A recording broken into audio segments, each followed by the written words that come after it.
Good evening, common sense philosophers. Here we go again. This is part 12 of Chasing Jason Lisle. Check this one out.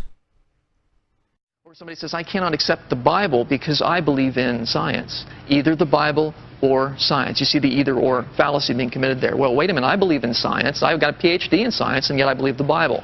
It's obviously not contradictory to believe in both. I cannot accept the Bible because I believe in science. Dr. Lisle wants to make us believe that this is a bifurcation fallacy, either or fallacy. He says that it is possible to accept both, so there is no either or situation. He might be right, but can you spot how sneaky he is? He is drawing our attention away from the main point, that this is in fact a fallacy called a category mistake. Thus, he is committing a kind of a red herring fallacy.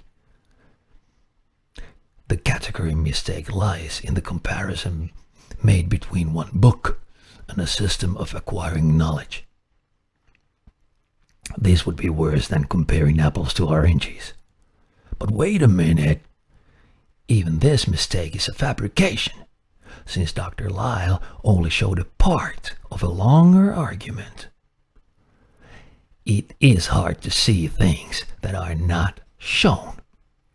The person who says that she is unable to accept the Bible because of science is not saying that you have to accept one and deny the other categorically. Instead, she's probably about to back her claim up with some scientific evidence that makes it improbable that the Bible is reliable. If science was completely reliable and its findings contradicted the Bible, that should be completely reliable too, or so they say, then the law of non-contradiction states that the Bible cannot be true. In this case, the argument we're talking about would be an either-or situation. But neither the Bible nor science are monoliths that should be accepted as one truth or one non-truth. There are true statements in both of them and false statements as well. So, that's about that. To understand why it is so important for Dr. Lisle to present this fallacious accusation of his, you have to understand the mindset of a fundamentalist Christian. I used to be one. He wants his Christian belief system to be the highest rank of categories, the subcategory of which even science has to be. He could say, I accept the Bible, and therefore I believe in science. Or accordingly, I accept the existence of God, and therefore everything else makes sense.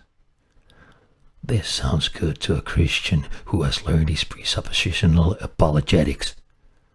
This is fundamentally wrong, though, because this would lead to circular reasoning and finally intrinsic contradiction. Now, pay close attention.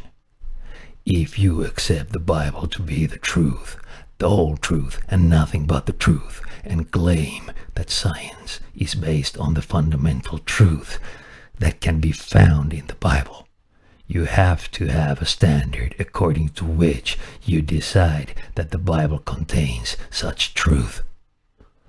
What is that standard? Or what are those standards if there are many? Those standards have to be sense data, also known as observations, plus reasoning. And these two are the tools the science uses in a systematic form. Thus, there is no escaping the fact that if you want to accept the Bible as the truth, you are relying in scientific thinking. Either good scientific thinking or bad scientific thinking. Science comes first, not the Bible. You might try to escape this dead end by saying that there is one more way of acquiring knowledge, and that is revelation. I'm sorry, it doesn't help. You have to judge your revelation according to the same standards. Otherwise, you could be fooled by the devil or by your own imagination. Usually, the Christians decide whether their revelation is true or not by comparing it to the so-called truths they find in the scripture. If this is the case, they cannot use the revelation to validate the Bible, or they will argue circularly.